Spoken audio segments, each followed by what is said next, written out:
உங்கள் தகப்பனாகிய ஆபிரகாமையும் உங்களை பெற்ற சாராளையும் நோக்கி பாருங்கள். அவன் ஒருவனாய் இருக்கையில் நான் அவனை அழைத்து ஆசீர்வதித்து பெருக பண்ணினேன். இந்த வசனத்துல 3 குறிப்புகளை ஆண்டவர் நமக்கு வைத்திருக்கிறார். அவர் நம்மை அழைக்கும் தேவனாய் இந்த வசனத்திலே அவர் சொல்லுகிறார்.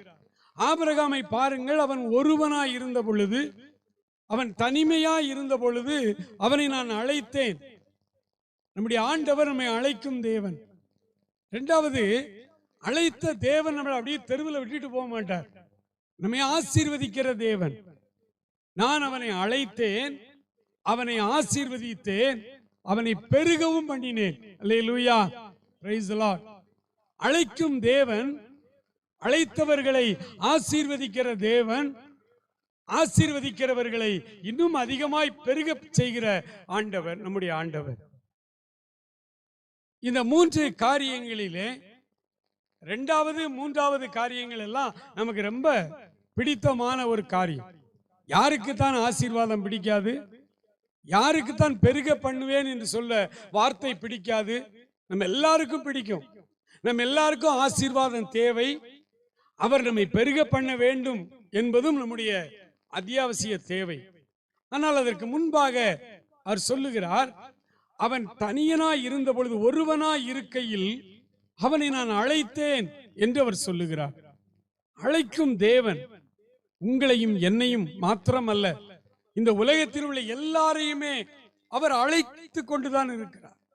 வேதம் சொல்லுகிறது, பூமியின் எல்லை எங்கும் உள்ளவர்களே, நீங்கள் எல்லாரும் என்னிடத்திலே வாருங்கள், நான் உங்களுக்கு இளைப்பாறுதல் தருவேன், நான் உங்களுக்கு ரட்சிப்பை தருவேன், நான் உங்களுக்கு விடுதலை தருவேன் என்று பூமியின் எல்லை எங்கும் இருக்கிற எஸ்கிமோக்கள் முதற்கொண்டு ஆண்டவர் அழைக்கிறார்.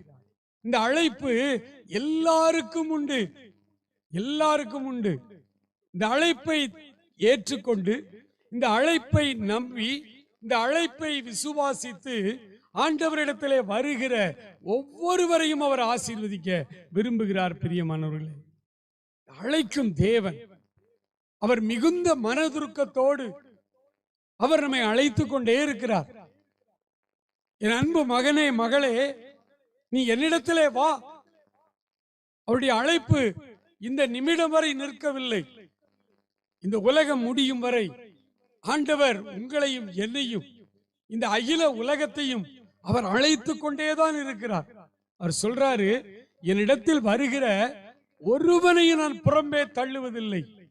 ஒரு சிலர் வாலிப பருவத்திலே ஆண்டவரிடத்திலே வேகமாய் வருவார்கள், ஆண்டவருடைய அன்பை பெற்றுக் கொள்வார்கள், கொஞ்ச காலம் நிலைத்திருப்பார்கள், அதன் பிறகு பின்வாங்கி போய் விடுவார்கள், மறுபடியும் பாவ பழக்கத்துக்குள்ளே சென்று விடுவார்கள்.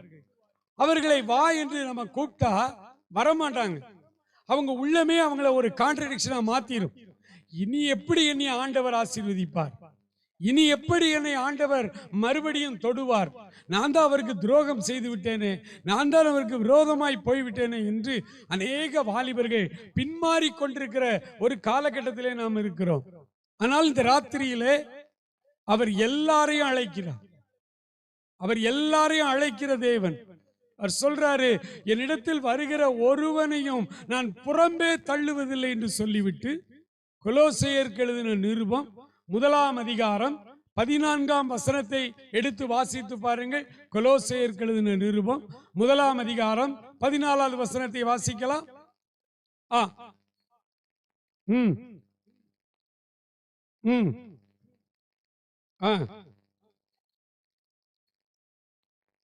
அதுக்கு முந்தின 13வது வசனத்தை வாசிப்போம். இருளின் அந்த அதிகாரத்தினின்று நம்மை விடுதலை ஆக்கி தம்முடைய அன்பின் குமாரனுடைய ராஜ்யத்திற்கு உட்படுத்தினவரை ஸ்தோத்தரிப்போம் என்று அவர் சொல்லுகிறதை பார்க்கிறோம். அவர் ஏன் அத்தனை பேரையும் அழைக்கிறார்?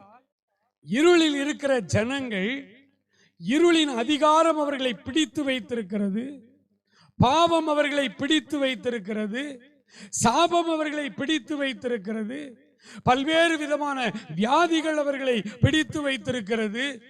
இந்த அந்தகாரத்தின் அதிகார பிடியில் இருக்கிற ஒவ்வொருவரையும் விடுதலை செய்து தம்முடைய ஆச்சரியமான ஒளி, தம்முடைய அன்பின் குமாரனுடைய ராஜ்யத்திற்கு அவர் உட்படுத்த விரும்புகிறார்.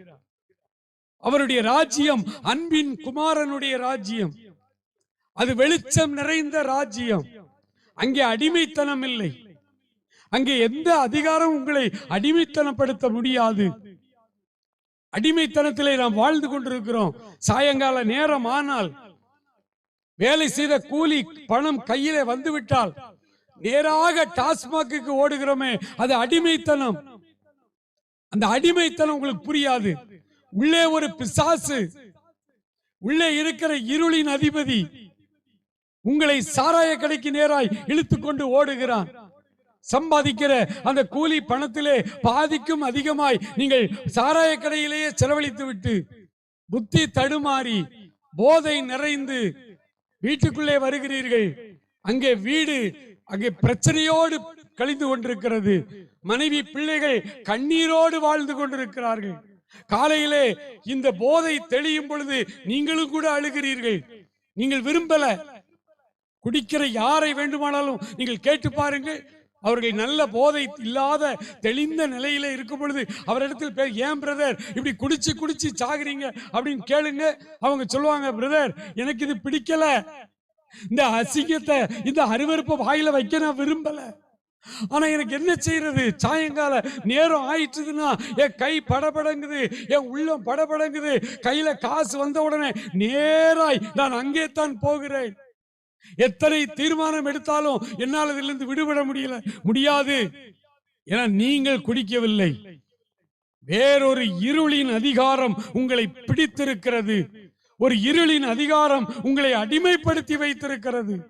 அது அடிமைப்படுத்தி வைக்கும் வரை நீங்கள் என்ன தீர்மானம் எடுத்தாலும், நீங்கள் என்ன புண்ணிய தான தர்மங்களை செய்து எப்படியாவது இந்த காரியத்திலிருந்து விடுபடலாம் அப்படின்னு நீங்க நினைச்சாலும் உங்களால் முடியாது.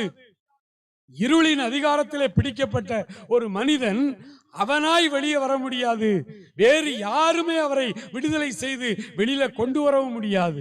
ஒருவேளை இன்றைக்கு குடிப்பழக்கத்தை மறப்பதற்கென்று அநேக மறுவாழ்வு மையங்கள் இருக்கிறது, அநேக மருந்துகள் கொடுக்கப்படுகிறது. இதெல்லாம் நீங்க ஒழுங்கா ட்ரீட்மெண்ட் எடுத்தீங்கன்னா குடியிலிருந்து மனம் திரும்பலாம் அப்படின்னு சொல்லி. ஆனால் அது எல்லாமே ஃபெயிலியர். நீங்க பாத்தீங்கன்னா அதுல போய் மருந்து எடுத்தவங்க அதுல கொஞ்ச நாள் நல்லா இருப்பாங்க, மறுபடியும் அந்த டாஸ்மாக்கு போவாங்க, மறுபடியும் பாவத்துக்கு போவாங்க. அவங்களால முடியாது. ஏன்னா அது அவர்கள் நினைத்து செய்வதல்ல. அவர்கள் நினைத்து ஒரு வேடிக்கை கதை சொல்லுவாங்க. ஒரு காட்டு ஆற்று வெள்ளம் ஓடிக்கொண்டிருந்த பொழுது அந்த வெள்ளத்திலே ஒருவன் தவறி விழுந்து விட்டான். காப்பாத்துங்க காப்பாத்துங்கன்னு கத்துறான். ஆனா பயங்கரமான வெள்ளம், கரையிலெல்லாம் ஆட்கள் இருக்காங்க. அப்ப அந்த பக்கத்துல பாத்தீங்கன்னா ஒரு பெரிய மரத்தடி அந்த உருண்டு வருது தண்ணியில. அப்ப எல்லாரும் கத்துறாங்க, டேய் ஒரு மரத்தடி வருது, அதை பிடிச்சுக்கோ பிடிச்சுக்கோன்னாங்க. இவனும் பார்த்தான், ஆமால ஒரு மரத்தடி ஒண்ணு உருண்டு வர்ற மாதிரி இருக்கு, பிடிச்சுக்கலான்ட்டு அதை போய் பிடிச்சுக்கிட்டு போயிட்டு இருக்கான். அப்ப அவங்க சொல்றாங்க, அப்படியே கரை ஓரமா வந்து ஒதுக்கிடு, அதை விட்டுருங்கிறாங்க. அப்பதான் பாக்குறான் அது மரத்தடிகள், அது ஒரு கரடி குட்டி. அந்த கரடி குட்டி இவனை பிடிச்சுக்கிட்டு, இவன் நினைச்சா முதல்ல நம்ம கரடியை பிடிச்சிருக்கோம் நினைச்சா விட்டுறலாம். இன்னைக்கு ரொம்ப பேர் அப்படிதான். இந்த தம் அடிக்கிற வாலி பையங்க அவங்ககிட்ட எல்லாம் கேட்டோம்னா, இதெல்லாம் சும்மா ஒரு ஃப்ரெண்ட்ஷிப்புக்காக குடிக்கிறையா, நினைச்சா விட்டுருவேன். எங்க நினைக்க சொல்லுங்க, விட முடியாது. ஏன்னா அந்த சிகரெட்டை இவன் பிடிக்கல, சிகரெட்டு தான் இவனை பிடிச்சிருக்கு. இப்ப அது நினைச்சா தான் விட முடியும்.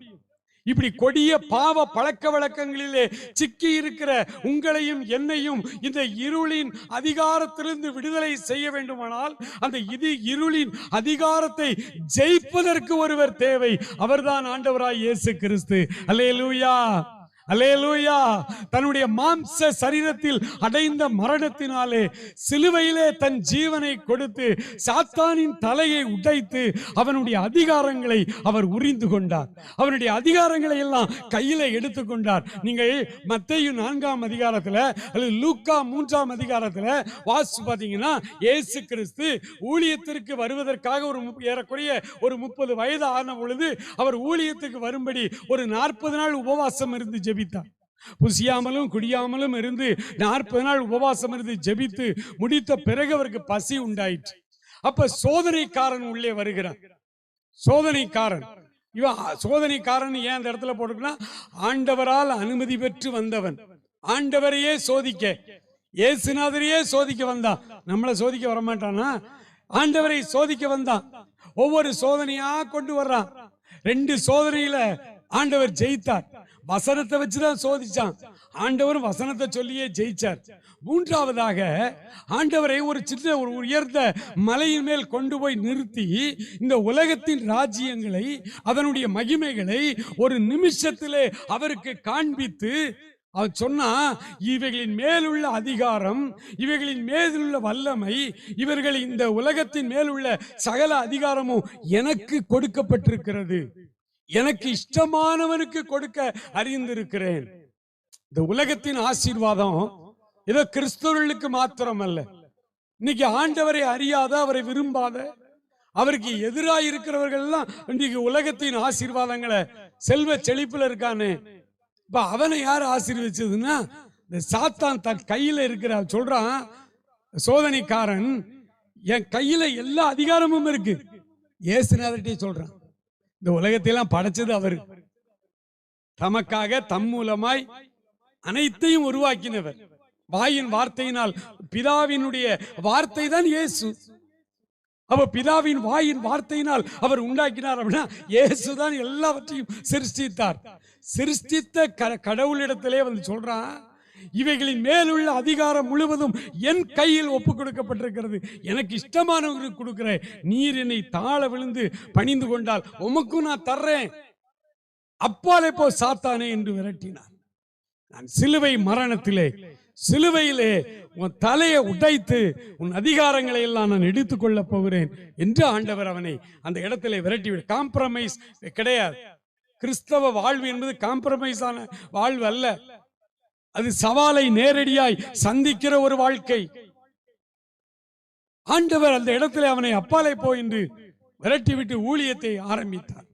ஊழியத்தினுடைய இறுதியிலே கொல்கதா மேட்டிலே, கல்வாரி சிலுவையிலே இயேசு தொங்கிக் கொண்டிருக்கிறார். அவருடைய ரத்தம் சொட்டு சொட்டாய் வடிந்து கொண்டிருக்கிறது. வேதனையின் உச்சத்திலே தன்னுடைய ஜீவனை விட்டார். மரித்து வேத வாக்கியங்களின்படி அவரை கொண்டு போய் அடக்கம் பண்ணினார்கள். 3ஆம் நாள் வேத வாக்கியங்களின்படி அவர் உயிர்த்தெழுந்தார். உயிர்த்தெழுந்த ஆண்டவர் சீசர்களை அழைத்து, சீசர்களிடத்தில் அவர் பரமேறி போகிற அந்த கடைசி நிமிடத்தில் ஒரு வார்த்தை சொன்னார், இதோ பரலோகத்திலும் பூலோகத்திலும் உள்ள சகல அதிகாரமும் என் கையில் கொடுக்கப்பட்டிருக்கிறது. அல்லேலூயா, அல்லேலூயா. அப்ப படைத்த தெய்வம் இந்த பூமியின் சகல வல்லமையும் அதிகாரத்தையும் எப்படி அது சாத்தான் கையில போச்சு? இந்த பூமியை படைச்சு அதுல மனிதர்களை படைத்து மனிதர்கள்ட்ட சொன்னார், முதல் மனிதன்கிட்ட சொன்னாரு, நீங்கள் பலுகி பெருகி பூமியை நிரப்பி அதை ஆண்டு கொள்ளுங்கள். இந்த உலகத்தில் உள்ள எல்லா பறவைகள், மிருகங்கள், எல்லா மிருகங்களுக்குள்ளும் உங்களை பத்தின ஒரு பயம் உள்ள வச்சிருப்பேனா? நீங்க சொன்ன இயற்கை கட்டுப்படும், இயற்கையவே வெற்றி பெற்று நீங்கள் வாழ்ந்து கொண்டிருக்கிறீர்கள் சொல்லிதான் ஆதாம் ஏவாளை இங்கே வைத்திருந்தார். ஆனால் ஒரு ஆண்டவர் விலக்கின அந்த கனிக்கு ஆசைப்பட்டு சாத்தானுடைய பசப்பு வார்த்தைகளுக்கு செவி கொடுத்து, பார்வைக்கு அழகா இருக்கே, இன்பமா இருக்கே, சாப்பிட்டா அழகா இருக்கிறதெல்லாம் நல்லது இல்லைங்க. உடம்புல அழகா இருக்கிறதெல்லாம் நல்லது இல்லை. வெள்ளை அரிசி நல்லா தீட்டி, ரைஸ் மில்ல தீட்டி வெள்ளையா அரிசி இருக்கும், சோறு பொங்கினா நல்லா இருக்கும். ஆனா டாக்டர் சொல்றாங்க, வெள்ளை அரிசி உடம்புக்கு நல்லது இல்லை, சிவப்பா இருக்கிற அரிசி தான் நல்லதுங்கிறாங்க. எப்போதுமே அழகு ஆபத்து. அந்த கனி ரொம்ப அழகா இருக்கு, பார்வைக்கு அழகா இருக்கு, அதனால சாப்பிடுறதுக்கு நல்லா இருக்குன்னு அந்த அம்மா அதை பறித்து புசித்தார்கள், கணவருக்கும் கொடுத்தார்கள். அந்த விளக்கப்பட்ட கனியை கொடுத்து இந்த பூமியின் அவன் கையில் இருந்த அவ்வளவு வல்லமைகளையும் சாத்தான் எடுத்துக்கொண்டான். மனிதன் அந்த வல்லமையெல்லாம் அறியாமல் சோதனைக்காரனுடைய கைகளிலே கொடுத்து விடுகிறதை பார்க்கிறோம். ஆகவே இந்த பூமி முழுவதையும் அவன் ஆட்சி செய்து ஜனங்களை எல்லாம் அடிமைப்படுத்தி இருளின் அதிகாரியாய் மாறி போனான். இன்று வரை அவன் இருளின் அதிகாரியா தான் இருக்கான். ஆனா அவரால் மீட்கப்பட்டவர்களை அவனால் ஒண்ணும் செய்ய முடியல. அதனாலதான் எவனை விழுங்கலாமோ வென்று என்ன செய்யறானா, கர்ச்சிக்கிற சிங்கம் போல சுற்றி சுற்றி வர்றான். ஆனா நம்மளை ஒன்னும் தொட முடியாது. ஏன்னா இயேசு கிறிஸ்துவினுடைய பாதுகாப்பு வளையத்தில் இருக்கிறோம். உன்னதமானவருடைய மறைவில் இருக்கிறவன் சர்வ வல்லவருடைய நிழலில் தங்குவான். பகலில் என்ன வந்தாலும் உன்னை ஒண்ணும் செய்யாது. கொள்ளை நோய்க்கு பாழாக்கும் கொள்ளை நோக்கி நீ தப்புவிக்கப்படுவாய். எதுவும் உன்னை ஒண்ணும் செய்ய முடியாது. இந்த இருளின் அதிகாரத்திலிருந்து விடுதலை அடைய வேண்டும். முதலாவது விடுதலை இங்கே சாத்தான் இடத்துல மனிதன் மூலமாய் கொடுக்கப்பட்ட அந்த அதிகாரத்தையும் வல்லமையும் இயேசு மனிதனாய் வந்து தன்னுடைய மரணத்தை, மாம்ச சரீர மரணத்தினாலே அந்த அதிகாரத்தையும் வல்லமையும் எடுத்துக்கொண்டார்.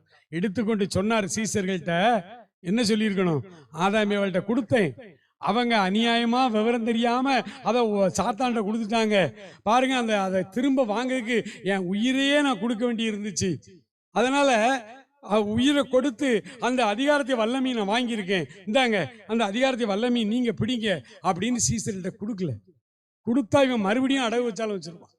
நம்மால ரேஷன் கார்டையே அடகு வச்சிடறான். ஆனால் இவன் அடகு வச்சாலும் வச்சிருவான் அப்படின்னு சொல்லி ஆண்டவர் என்ன செய்தாரு, இந்த சீசர்கிட்ட சொன்னாரு, வானிலும் பூமியிலும் சகல அதிகாரமும் எனக்கு கொடுக்கப்பட்டிருக்கிறது, நீங்கள் புறப்பட்டு போய் சகல ஜாதிகளுக்கும் சுவிசேஷத்தை பிரகடனப்படுத்துங்கள், அறிவியுங்கள், நான் உங்க கூடவே வருவேன். அல்லேலூயா, அல்லேலூயா. முதல் நூற்றாண்டு திருச்சபையில 28 அதிகாரம் எழுதப்பட்ட அப்போஸ்தலர் நடவடிக்கைகளின் புத்தகத்தை பாருங்க. அங்கே வேதம் சொல்லுகிறது, அப்போஸ்தலர்கள் பேசினார்கள், தெருக்களிலே நின்று பேசினார்கள், கூடவே யார் வந்தா, இயேசுநாதர் வந்தாரு. இவங்க பேசினாங்க, முடிவில் ஜெபம் பண்ணும்போது இயேசுநாதர் அற்புதம் செய்தார். அப்போஸ்தலருடைய நடவடிக்கைகள் அப்படின்னு அதுக்கு பேர் வந்துச்சு. அப்போஸ்தலர்கள் பேசினார்கள், சுவிசேஷம் அறிவித்தார்கள், கூடவே போற எல்லா கண்ட்ரோலும் அவர் கையில இருக்குங்க. எல்லா கண்ட்ரோல், எல்லா சக்தி, எல்லா வல்லமை எல்லாம் அவர் கையில வச்சிருக்காரு. ஆனா அவர் நம்ம கூட வர்றார். அல்லேலூயா, பிரைஸ் தி லார்ட். அப்ப இருளின் அதிகாரத்தினின்று நம்மை விடுதலை செய்ய வேண்டுமானால் அந்த இருளின் அதிகாரத்தை ஜெயித்தவர் ஆண்டவராகிய இயேசு கிறிஸ்து.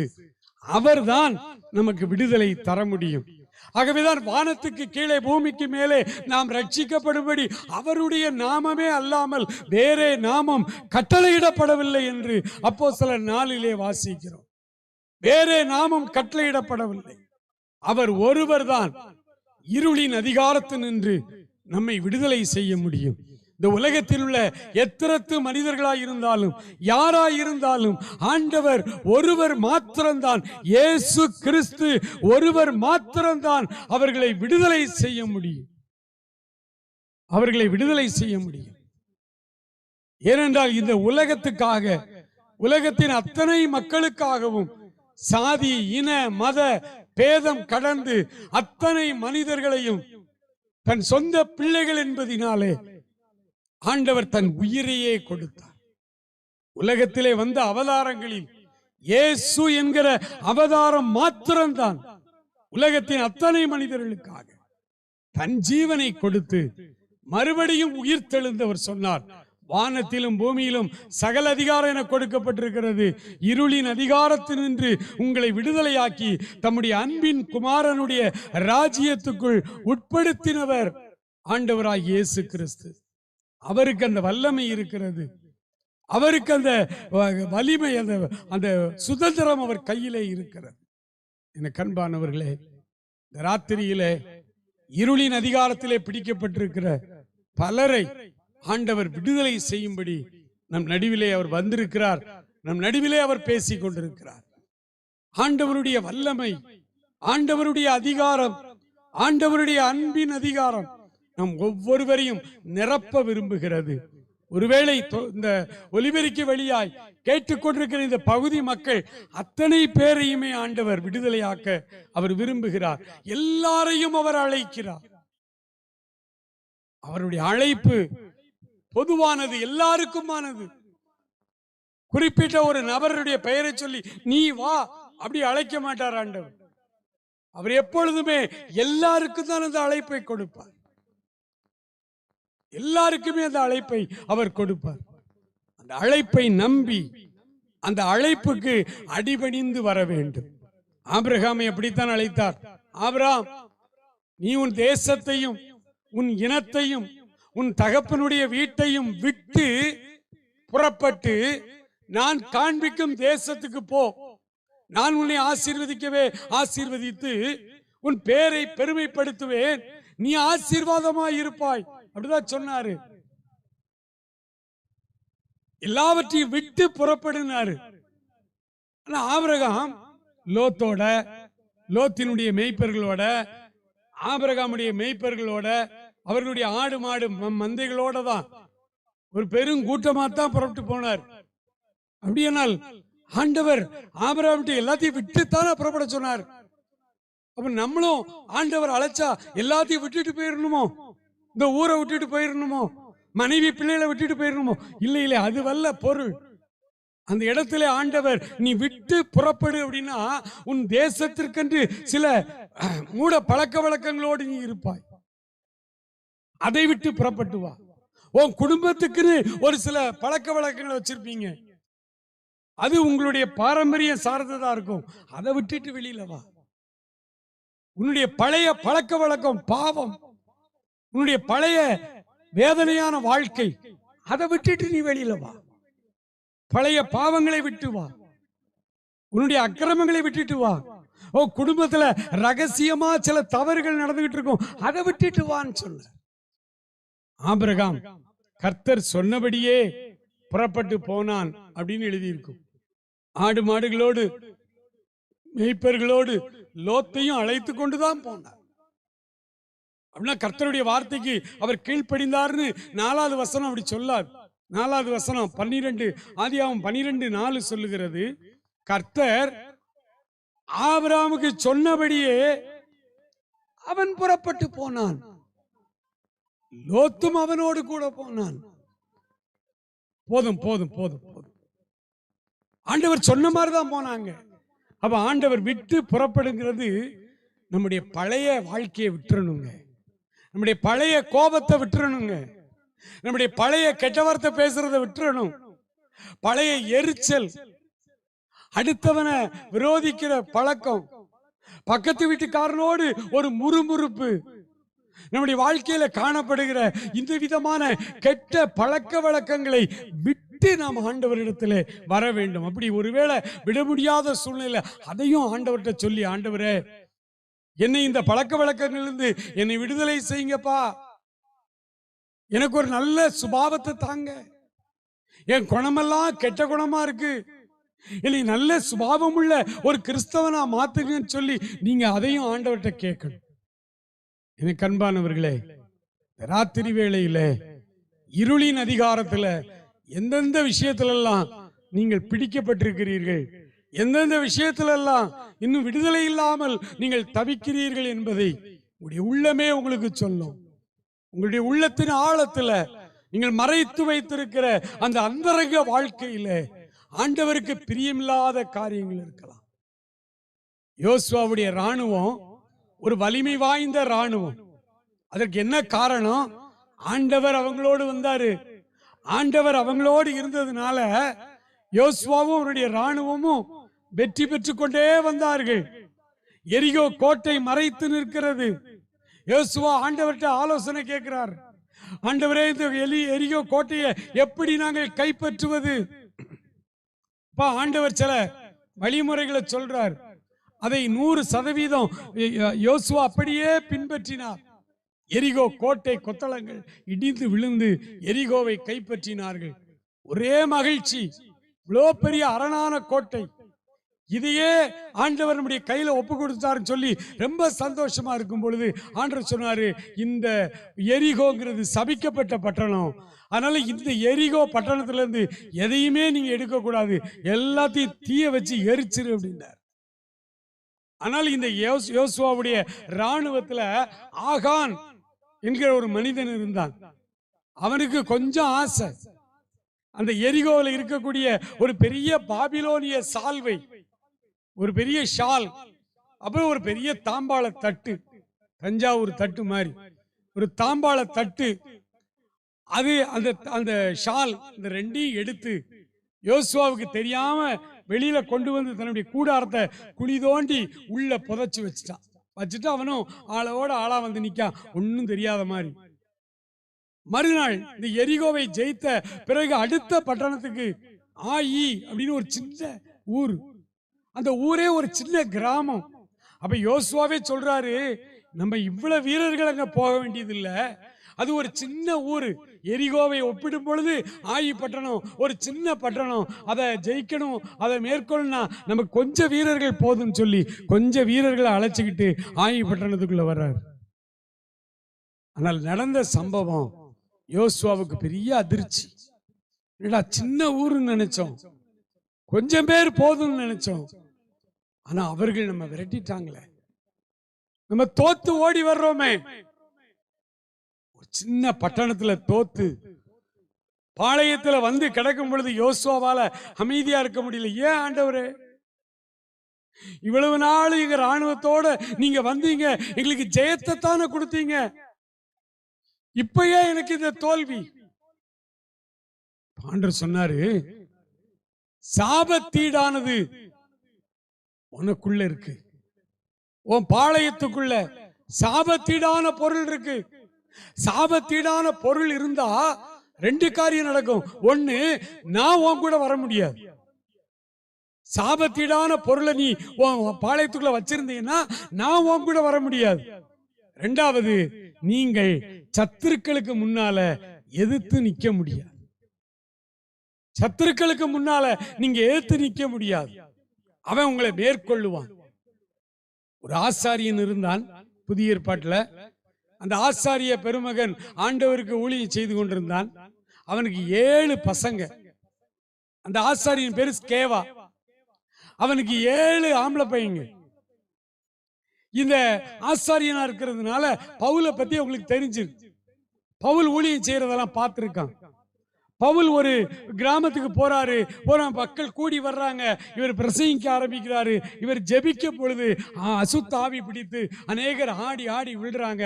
இவர் போய் அவர் கை வைத்து ஜெபிக்கிறாரு.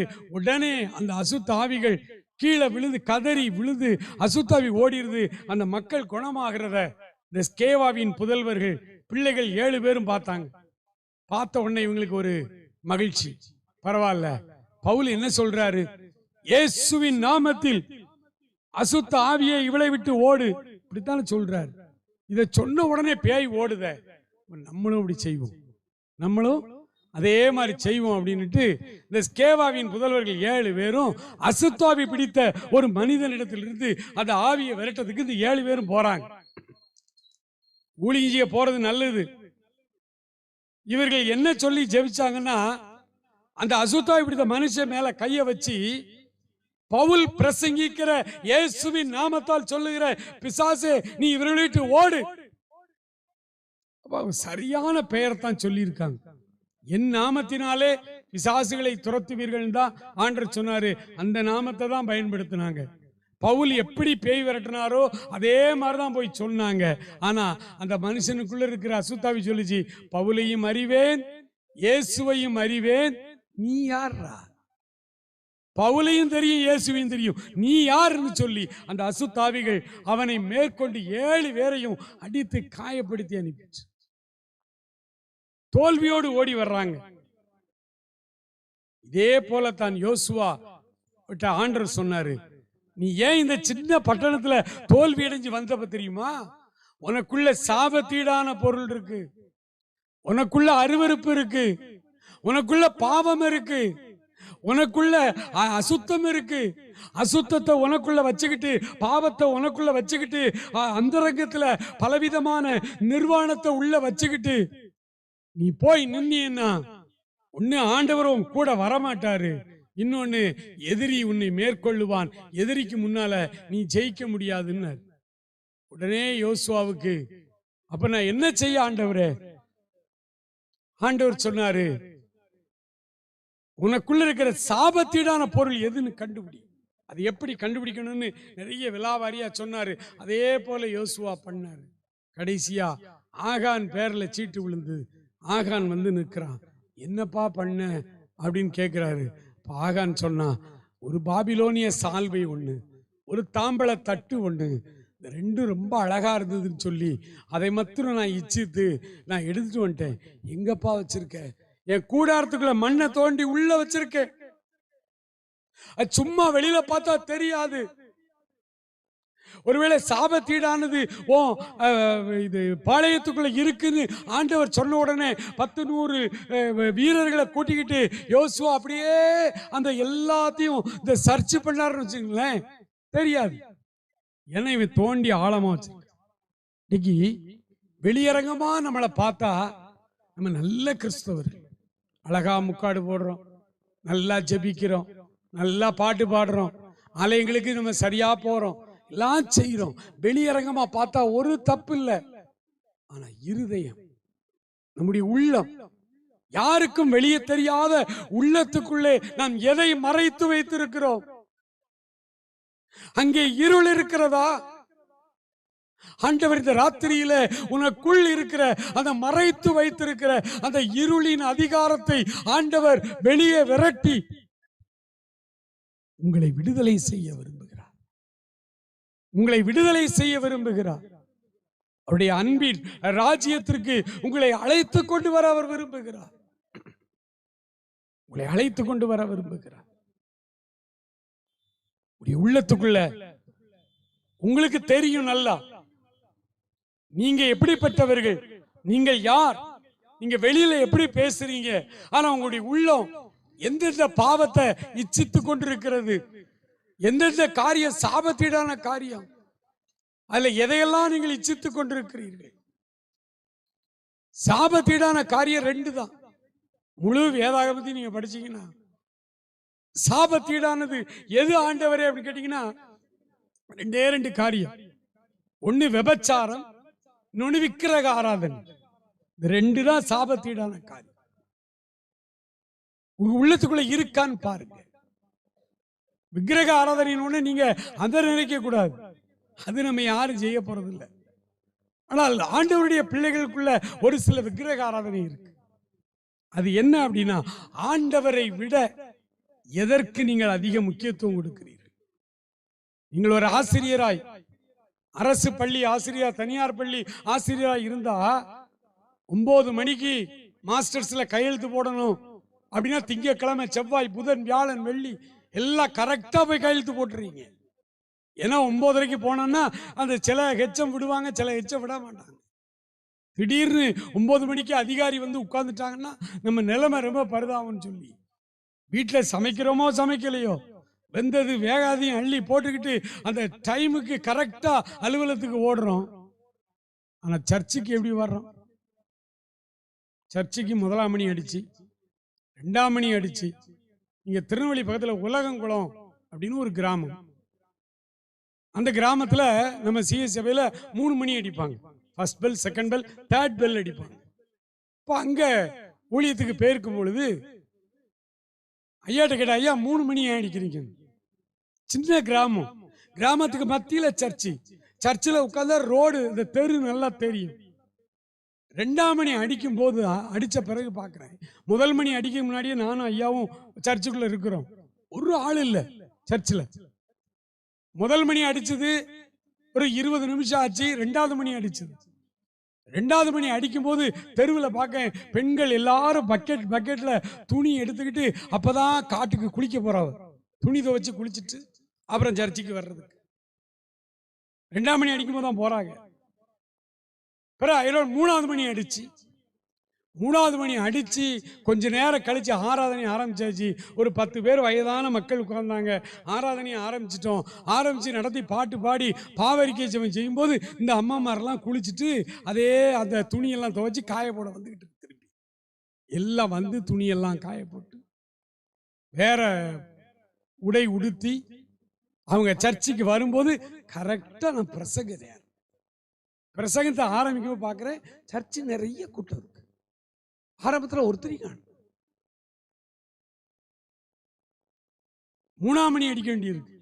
அதுக்கும் பிறகு ஆராதனை நடத்தி பாவரிக்கை எல்லாம் பண்ணி முடிச்சு பாடம் வாசித்து எல்லாம். ஆராதனை என்பது முதலாம் மணி 2ஆம் மணி அடிக்கும் அந்த பகுதி எதுக்குன்னா, நீங்க அப்பவுமே சர்ச்சுக்கு வந்து ஜெபிக்க ஆரம்பிச்சிடணும். 2வது மணி அடிக்கவும் பிரேயர் ஆரம்பிக்கும். நாம் ஜெபிப்போம்னு போதகர் சொல்லும் பொழுது ஆண்டவர் ஆலயத்துக்குள்ளே அமர்ந்திருப்பார். அவர் ஒரு நாள் நேரம் தவறாதவர். சரியா 2வது மணி ஆராதனை ஆரம்பிக்கிற அந்த ஆரம்ப ஜெபம், இயேசுவே எங்க மத்தியில வாரும் வாரும்லாம் நம்ம கூப்பிடவே வேண்டியதில்லை. அது ஒரு தவறான பழக்கம் கூட. அவர் 2வது மணி அடிச்சு ஜெபிப்போம் போது அவர் இருப்பார், உள்ளதான் இருக்கிறார். ஆனா நம்ம லேட்டா வர்றோம். ஆண்டவர் வந்த பிறகு லேட்டா வரணும்னா யாரு வரணும்? அவரை விட பெரிய ஆள் இருந்தாங்கன்னா வரலாம். கலெக்டர் ஊருக்கு மனு வாங்க வர்றாரு அப்படின்னா, அந்த கிராமத்துல கலெக்டர் வர்றதுக்கு முந்தையே tahsildar, VAO, RI, police officer எல்லாம் வந்துருவாங்க. ஏன்னா மாவட்ட அளவில் அவர் தான் உயர்ந்த அதிகாரி. கலெக்டர் வந்த பிறகு தாசில்தார் வந்தா தாசில்தார் சஸ்பெண்ட் பண்ணிடுவாரு. கலெக்டர் நான் வர்றேன்னு தெரியும், முன்னாடியே வந்து நிக்க வேண்டாமா அப்படின்னு. இப்ப ஆண்டவர் வந்த பிறகு ஆலயத்துக்குள்ள நாம வாரோமே, எவ்வளவு பெரிய தவறு என்று உங்களுக்கு தெரியுமா? எவ்வளவு பெரிய தவறுன்னு உங்களுக்கு தெரியுமா? ஒரு நாள் லேட் ஆகக்கூடாது. இதை நமக்கு இந்திய கிறிஸ்தவர்கள், தமிழ்நாடு கிறிஸ்தவர்கள் இப்படிதான் பங்க்சுவல் ஆண்டவருக்கு தெரியும். ஊழியக்கார் மிஷினரிகளுக்கு தெரியும். ஏமி கார்மேக்கேல்ங்கிற அம்மையார் டோனா ஊர்ல ஃபெல்லோஷிப், அந்த ஃபெல்லோஷிப்ல ஒரு சாப்பல், ஒரு சர்ச்சு உண்டு. அந்த சர்ச்சில் ஒவ்வொரு வாரமும் அம்மா தான் பிரசங்கம் பண்ணுவாங்க. 1ஆம் மணி அடிக்கும் பொழுது கோயில் குட்டியார் 1ஆம் மணி அடிச்சுட்டு அப்படி சர்ச்சுக்குள்ள பார்த்தாருன்னா அம்மா முழங்கால் போட்டு ஜோம் பண்ணிட்டு இருப்பாங்க. இந்த 2ஆம் மணி அடிக்கிறதுக்கு ஒரு 1/2 மணி நேரம். இந்த 2ஆம் மணி அடிக்கிறதுக்குள்ள அந்த ஆசிரமத்துக்குள்ள இருக்கிறவங்க மட்டும்தான் அந்த சர்ச்சுக்கு வருவாங்க. அதனால ஆசிரமத்தில் உள்ளவங்க எல்லாம் வேலைகளை முடிச்சுட்டு அப்படியே கூட்டமா சர்ச்சுக்குள்ள வருவாங்க. வந்து ஒவ்வொரு இடத்துல அப்படியே முழங்கால நின்று அடுத்த 1/2 மணி நேரம் எல்லாருமே முணுமுணுன்னு ஜோம் பண்ணிட்டு இருப்பாங்க. கோயில் குட்டியார் 2வது மணி அடிப்பார். வாசல்ல நின்று அவர் 2வது மணி அடிச்சு முடிச்சு இந்த அம்மா பிரேயரை விட்டு எழும்பி ஜெபத்தை ஆரம்பிப்பாங்க. ஏன்னா அந்த அம்மாவுக்கு தெரியும், நம்ம ஜெபம் ஆரம்பிக்கும் போதே இயேசுநாதர் உள்ள வந்துட்டாரு, இதுக்கப்புறம் யாரும் வரக்கூடாதுன்னு சொல்லி இந்த 2ஆம் மணி அடிச்சு முடிச்ச உடனே அந்த கோயில் குட்டியார் கதவை அடைச்சிருவார். கோயில் கதவை அடைச்சிருவார். அப்புறம் யாரும் வர முடியாது. ஆனால் நம்ம ஆட்கள் அப்பவும் ஒரு 4-5 பேர் வாரம் லேட் ஆயிடுவாங்களாம். அவங்க சர்ச்சுக்கு வெளியில் முழங்காலில் நிற்கணும். 3 மணி நேரம் 4 மணி நேரம் இந்த அம்மா சர்வீஸ் நடத்துவாங்க. முழங்காலே நிற்கணும், அவங்களுக்கு பனிஷ்மெண்ட்டு. ஃபெல்லோஷிப் முழுசும் ஞாயிற்றுக்கிழமை காலை ஆகாரம் கிடையாது. ஞாயிற்றுக்கிழமை மத்தியானம் நல்ல மட்டன் சாப்பாடு. வாரம் நேரம் மத்தியானம் தான் சாப்பாடு அவங்களுக்கு. இவங்க முழங்காலில் நிற்பாங்களாம். அம்மா ப்ரேயர்லாம் முடிச்சுட்டு ஆமேன் போட்ட பிறகு குவாலிட்டியர் கதவை திறப்பார். கதவை திறந்து எல்லாரும் வெளியில் அந்த அம்மா வந்து அட்ரன்ஸ் இருப்பாங்க, யார் யார் லேட்டுன்னு. அந்த 5 பேருக்கும் அன்னைக்கு மத்தியானம் சாப்பாடும் கிடையாது, அவன் நேர ராத்திரி சாப்பிடணும். நீ கொஞ்சம் கற்பனை பண்ணி பாருங்க, நம்ம சர்ச்சை 2ஆம் மணி அடித்த உடனே அடைச்சோம்னு வச்சுக்கோங்க, 90% வெளியில தான் கிடக்கும். ஐயர்வாள், அப்புறம் உபதேசியார், பிறகு ரிட்டையர்டான எங்களை மாதிரி ஒரு 4-5 வயசான ஆட்கள், இவங்க தான் உள்ள இருப்போம். இவ்வளவு ஸ்ட்ரிக்டா கற்றுக் கொடுத்தாங்க 100 வருஷத்துக்கு முன்னால. இன்னைக்கு நம்ம நிலைமை இப்படி வந்து நிற்குது. அன்னைக்கு எல்லாரும் அந்த அம்மாவை ஏசுனாங்களாம், ஏன் இந்த அம்மா கதவை அடைக்குது, ஆண்டவர் எல்லாரையும் வாங்காரு, இந்த அம்மா வராதங்க அங்க அப்படின்னு. வராதங்கன்னு அவன் அம்மா சொல்லலை, சரியான நேரத்துக்கு வாங்கன்றாங்க. இதெல்லாமே விக்கிரக ஆராதனையில் வரும். நீங்க ஆண்டவருக்கு முக்கியத்துவம் கொடுக்காம உங்களுடைய வேலைகளுக்கு முக்கியத்துவம் கொடுத்தாலும் சரி, உங்களுடைய நகை, பணம், உங்களுடைய உடை, உங்களுடைய துணிமணி இதில் எதில் முக்கியத்துவம் கொடுத்தாலும் அது உங்களுக்கு விக்கிரக பொருளாசை, விக்கிரக ஆராதனை. உலகத்தின் இச்சைகள் விக்கிரக ஆராதனை. உள்ளத்தில் என்ன விக்கிரக ஆராதனை இருக்குன்னு பாருங்க. இப்படி உள்ளத்தில் என்ன அருவருப்பான காரியங்கள் உள்ள உட்கார்ந்து உங்களை அப்படியே கொஞ்சம் கொஞ்சமா அது இன்பமா இருக்கு, உள்ள இருக்கட்டும்னு எத்தனை பேர் உள்ள வச்சிருக்கிறீங்க? இதெல்லாம் இருளின் அதிகாரங்கள். இந்த இருளின் அதிகாரத்திலிருந்து இந்த ராத்திரியில உங்களை விடுதலை செய்யும்படி இயேசு வந்திருக்கிறார். இயேசு வந்திருக்கிறார்.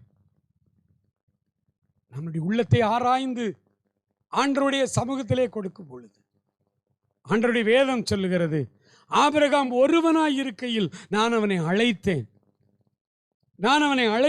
அந்த அழைப்புக்கு ஆபிரகாம் அப்படியே அடிபணிந்தான், அப்படியே கீழ்ப்படிந்தான். சொல்லும் அடியேன் கேட்கிறேன். இதுதான் ஆதிகால பைபிள் பக்தர்களுடைய நடைமுறை வாழ்வாய் இருந்தது.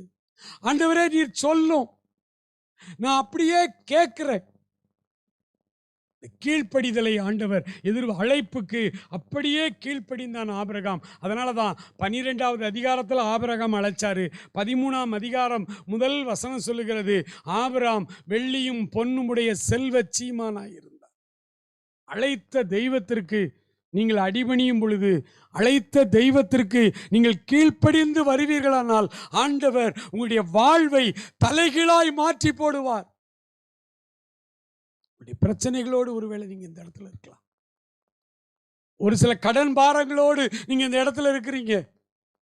ஆண்டவர் உங்களுடைய எல்லா வாழ்வையும் தலைகீழாய் மாற்றுவதற்கு அவர் போதுமானவராய் இருக்கிறார், அதிகாரம் உள்ளவராய் இருக்கிறார். அவர் சொல்ல ஆகும், கட்டளையிட நிற்கும். அத்தனை ஆற்றல் உள்ள ஆண்டவர் நம் நடுவில் இருக்கும்போது நான் ஏன் அடிக்கப்பட வேண்டும்? நான் ஏன் பொருளாதார ரீதியாய் வேதனையோடு இருக்க வேண்டும்? நான் ஏன் என் குடும்பத்தில் பலவிதமான கஷ்டங்களோடு இருக்கணும்? அநேக கிராமங்களுக்கு அல்லது பட்டணங்களுக்கு ஊழித்து போகும்போது அநேக தாய்மார்கள் தகப்பன்மார் வந்து சொல்லுவாங்க, என் பையன் சொன்ன பேச்சே கேட்க மாட்டேங்கிறான் பிரதர். எல்கேஜி யூகேஜிலலாம் ஃபர்ஸ்ட் ரேங்க் எடுத்தான், எல்லா பிள்ளைகளும் ஃபர்ஸ்ட் ரேங்க் தான்.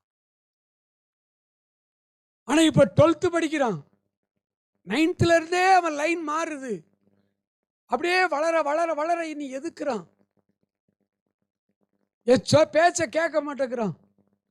அவன் இஷ்டத்துக்கு போறான், இஷ்டத்துக்கு வாரான். நான் கண்டிச்சா எதிர்த்து முழிக்கிறான்.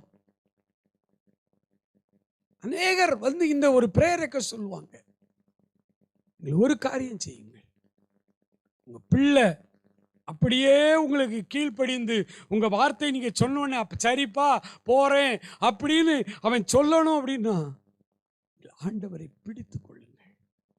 இங்கே ஏசப்பாட்ட சொல்லுங்க, ஆண்டவரே எனக்குள்ள ஏதோ ஒரு சில இருள் இருக்கு, உமக்கு பிடிக்காத காரியம் இருக்கு, அதனாலதான் என் பிள்ளை என்னை எதிர்த்து பேசுறான், இனி எதிர்த்து முழிக்கிறான். எனக்குள்ள இருக்கிற இருளை வெளிச்சமாக்குங்கப்பா, என்னை இருளின் அதிகாரத்திலிருந்து நீங்கள் விடுதலை ஆக்குங்கன்னு சொல்லி நீங்க வெளிச்சத்துக்குள்ள வாங்க. நீங்க சொன்னா பிள்ளை கேட்பான். ஒரு அல்லேலூயா சொல்லுங்க பாப்போம். Praise the Lord.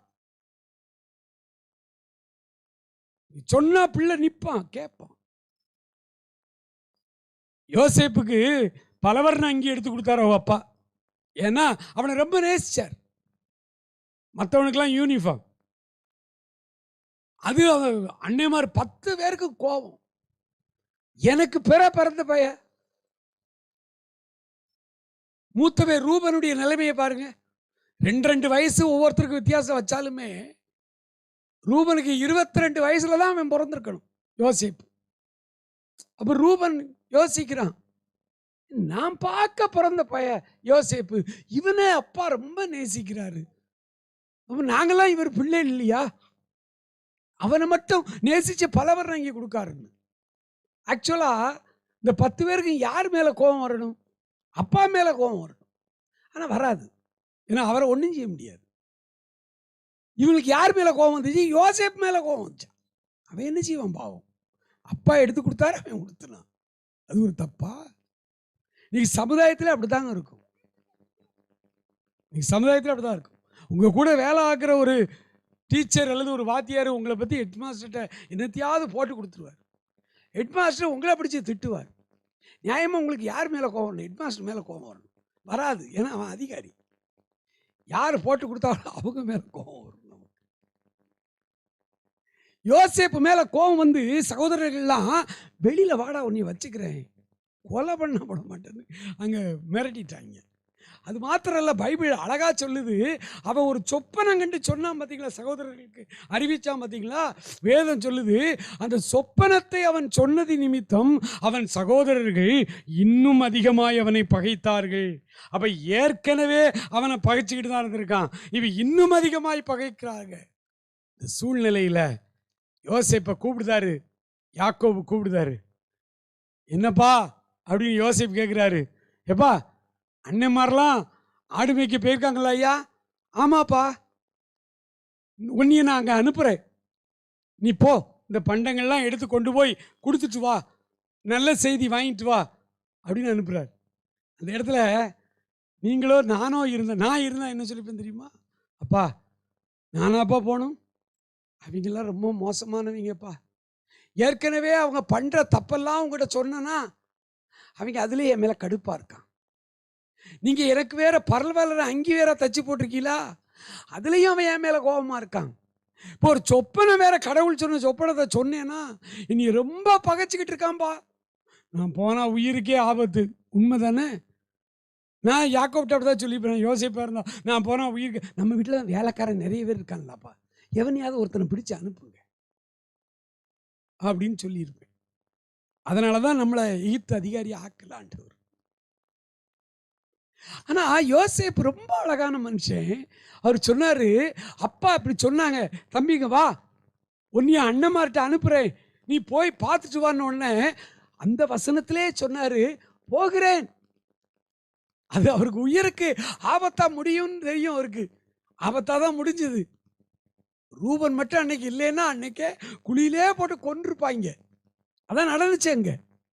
ஆனா அப்பா சொல்லிட்டாங்க, அது ஆபத்தான வேலையா இருந்தாலும் அப்பா சொன்ன நான் என்ன செய்யணும்? கீழ்ப்படியணும்.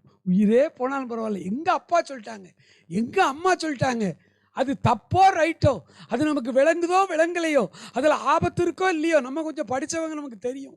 அப்பா இப்படி சொல்கிறாரு, இதில் போனால் நமக்கு நஷ்டமாகும், வீட்டில் பணம் தான் விரயமாகும், இப்படி பண்ணக்கூடாது தெரியும். ஆனாலும் அப்பா சொல்லிட்டாருங்க, நஷ்டமோ லாபமோ அது அப்பாவை சார்ந்தது, நம்ம போவோன்னுட்டு என்னைக்கு நீங்கள் கீழ்ப்படுகிறீங்களோ அப்போ ஆண்டவர் உங்களை நீங்கள் நினைச்சு பார்க்காத உயரத்துக்கு உங்களை கொண்டு வந்துடுவார். ஒரு வருஷம் நீங்க ட்ரை பண்ணி பாருங்களேன், நீங்க கீழ்ப்படிச்சு தான் பாருங்களேன். ஆண்டவருடைய வார்த்தைகளுக்கு, வாசிக்கிற வார்த்தைகளுக்கு நீங்க அப்படியே கீழ்ப்படிச்சு பாருங்க, உங்களை ஆண்டவர் எங்கேயோ கொண்டு போயிருவார். ஆண்டவர் உங்களை ஆசீர்வதிக்கத்தானே அழைச்சிருக்கிறாரு, உங்களை பெருக பண்ண வைக்கத்தானே அழைச்சிருக்காரு. அதனால நீங்க தைரியமா, மகிழ்ச்சியோடு, சந்தோஷமா நீங்கள் ஆண்டவரிடத்தில் வாருங்கள், ஆண்டவரிடத்திலே வாருங்கள். அழைப்புக்கு அடிபணிந்தான் ஆபிரகாம். ஆபிரகாமை போல ஒருவேளை நம்ம நிறைய பேர் சொல்லுவோம், என்னங்க ஆண்டவர் ஆபிரகாமிட்ட சொல்லும் பொழுது உன்னை ஆசீர்வதிப்பேன், பேரை பெருமைப்படுத்துவேன், நீ ஆசீர்வாதமாய் இருப்பாய், பூமியில் உள்ள வம்சமெல்லாம் உன் மூலமாய் ஆசீர்வதிக்கப்படும், இப்படிலாம் நல்ல வார்த்தைகளை சொன்னார். அதனால் ஆபிரகாம் எல்லாத்தையும் விட்டுட்டு 75 வயசு ஆனாலும் போயிடுவோன்ட்டு அப்படியே கிளம்பி போயிட்டாரியா அப்படின்னு. இல்லை இல்லை, அப்புறம் ஒரு 25-30 வருஷம் கழிச்சு, ஈசாக்கு பிறந்து ஒரு 10-15 வருஷம் கழிச்சு ஆண்டவர் சொன்னார், ஈசாக்கை வெட்டி பலி செலுத்துன்னு சொல்லும் பொழுது அப்பவும் ஆபிரகாம் கீழ்ப்படிந்தார். தனக்கு லாபமாய் பேசினாலும் அவர் கீழ்ப்படிந்தார், தனக்கு நஷ்டம் வரும்படி பேசினாலும் அந்த வார்த்தைக்கும் கடவுளுக்கு கீழ்ப்படிந்தார். ஏன்னா அவருக்கு ஒரு நம்பிக்கை, லாபமோ நஷ்டமோ இவர் வார்த்தைக்கு கீழ்ப்படிந்தால் செத்தவனை கூட உயிரோட எழுப்பி தருவாரு. ஏன் அவரால் முடியாதா? என் சரீரம் செத்து போச்சு, கிழவன் ஆயிட்டேன், 100 வயசாயிட்டு, சாராளுடைய கற்பம் விழுந்து போச்சு, அவளுக்கும் வயசாயிட்டு, ஆண்டவர் குழந்தை தரலையா? இயற்கைக்கும் விஞ்ஞானத்துக்கும் இதுக்கு ஏதாவது விளக்கம் சொல்ல முடியுமா? ஒரு விளக்கம் சொல்ல முடியாது. ஆண்டவர் அப்படி செய்த ஆண்டவர் இவனை வெட்டி பலி செலுத்தினாலும் அவரை உயிரோடு மறுபடியும் தருவதற்கு அவர் வல்லவராய் இருக்கிறார் என்று முழு நிச்சயமாய் நம்பி ஆண்டவர் சொல்லிட்டா அப்படியே கீழ்ப்படிந்தார். இன்றைக்கு இங்கே இருக்கிற படித்து கொண்டிருக்கிற வாலிபர்களுக்கு, வாலிப பிள்ளைகளுக்கு சொல்றேன், உங்க அப்பா ஒரு காரியம் சொல்றாரு, உங்க அம்மா ஒரு காரியம் சொல்றாங்கன்னா உடனே கேளுங்க. முடியாதுமா, ஏம்மா, உனக்கு என்ன தெரியுமா, இது அப்படி வருமா, இது இப்படி வருமா, எனக்கு தெரியுமா, எல்லாம் அந்த வியாக்கியானம்லாம் உங்ககிட்ட ஒன்றும் கேட்கல. ஒரு வார்த்தை அம்மா சொன்னா, அதனால குடும்பத்துக்கு நஷ்டம் வந்தாலும் பரவாயில்ல, நீ கீழ்ப்படி முதலாவது. ஆண்டவர் எல்லாத்தையும் பார்த்துக் கொள்வார். அப்பா சொல்லிட்டாரா, சரிப்பான்னு கேளு. சரிப்பா, இன்னைக்கு கம்ப்யூட்டர் படிக்கிறீங்க, இன்னைக்கு இன்டர்நெட்டில் விளையாடுறீங்க, எல்லாம் உங்களுக்கு தெரியும். உங்கள் அப்பாவுக்கு இவ்வளவு விஷயம் தெரியாது. செல்ஃபோனில் உங்கள் அப்பாவால் ஒன்றும் ரொம்ப உள்ளெல்லாம் டீப்பாக தெரியாது, உங்களுக்கு டீப்பாக தெரியும். அதுக்காக அப்பாவுக்கு ஒன்றுமே தெரியாதுன்னு அர்த்தம் இல்லை. ஒன்றுமே தெரியாத அப்பா தாங்க. சொன்னா கேளு. நீ சொன்னா அப்படியே எதிர் பேசாமல் கீழ்ப்படிந்தால் ஆண்டவர் உன்னை வாளாக்காமல் உன்னை தலையாக்குவார். நீ கீழாகாமல் மேலாவாய். ஆண்டவருக்கு கீழ்ப்படியதுக்கு முன்னால முதல்ல கண்ட தகப்பன், நீங்க பார்க்கிற தகப்பனுக்கு முதல்ல கீழ்ப்படிங்க. அப்பதான் காணாத தெய்வத்திற்கு நம்மால கீழ்ப்படிய முடியும். குஷ்டரோகியா வந்தான் நாகமான், எங்க போனாலும் தீர்க்க முடியல. இறுதி வாய்ப்பா தீர்க்கதரிசிட்ட வர்றான். தீர்க்கதரிசி வந்து தொட்டு பார்ப்பாரு, ஜெபம் பண்ணுவாரு. அவன் யோசித்திருந்தான். ஆனா தீர்க்கதரிசி சொன்னாரு, கர்த்தருடைய வார்த்தையின்படி 7 தடவை யோர்தான்ல போய் மூழ்கி சரியாயிருந்தார். யோர்தான் நதி என்ன மருத்துவ தண்ணியாது? அது ஒரு ஆறு, அவ்வளவுதான். அந்த தண்ணியில ஒண்ணும் இல்லை. சொன்னாரே தீர்க்கதரிசி, அவர்கிட்டையும் ஒண்ணும் இல்லை. ஆண்டவருடைய வார்த்தைக்கு அவன் கீழ்ப்படியணும், அவ்வளவுதான். முதல் தடவை மூழ்கினான், எழுந்தான், ஒரு வித்தியாசம் இல்லை. 6 தடவை மூழ்கினாங்க. 6 முறை மூழ்கின பிறகு அவன் கையில கொஞ்சம் கூட சுகம் இல்லை. அவன் இப்படி நினைக்கிறான் நம்மள மாதிரி. 6 தடவை முங்கிட்டேன், தொழுநோய் குணமாகல, குஷ்டரோகம் குணமாகல, இன்னும் ஒரு தடவை மூழ்கினாக்கல சரியாயிருமோ? இதெல்லாம் சும்மாடா, ஃப்ராடு, வா போவன்ட்டு போயிருந்தான்னா நாகமான் குஷ்டரோகியாத்தான் செத்துருக்கணும் கடைசி வரைக்கும். ஆனால் ஆண்டவர் சொன்ன அந்த வார்த்தைக்கு 100% அப்படியே 7வது முறை மூழ்கினான், எழுந்தான். சிறு பிள்ளையின் மாம்சம் போல அவன் மாம்சம் மாறி போயிட்டு. இந்த கடவுளின் வார்த்தைக்கு கீழ்ப்படிந்து பாருங்க. நீங்க கீழ்ப்படிதுக்கு ட்ரைனிங் தான் உங்களுக்கு ஒரு அப்பா அம்மா, திருச்சபையில் ஒரு போதகர், ஒரு உபதேசியார். போதகர் இல்லாத நேரம் உபதேசியார் சொல்லுகிற காரியங்கள். இவர்களுக்கு முதல்ல கீழ்ப்படிஞ்சு பழகுங்க. இவங்க சொல்றத அப்படியே கேளுங்க, எதிர்வாதம் பண்ணாதீங்க. நீங்க அப்படியே என்னைக்கு நீங்க அப்பா சொல்றது, அம்மா சொல்றது, குருவானவர் சொல்றது அல்லது உபதேசியார் சொல்றது, அதை அப்படியே நீங்கள் எப்ப கீழ்ப்படிந்து பழக ஆரம்பிக்கிறீங்களோ, ஆண்டவர் உங்கள் வாழ்க்கையில் உள்ள இருளை எல்லாம் அப்புறப்படுத்தி உங்களை வெளிச்சத்தின் பிள்ளைகளாய் மாற்றி உங்களை அவருடைய ராஜ்யத்துக்கு நேராய் ஆண்டவர் உங்களை வழி நடத்துவார். எழுந்து நின்று ஜெபிப்போம்.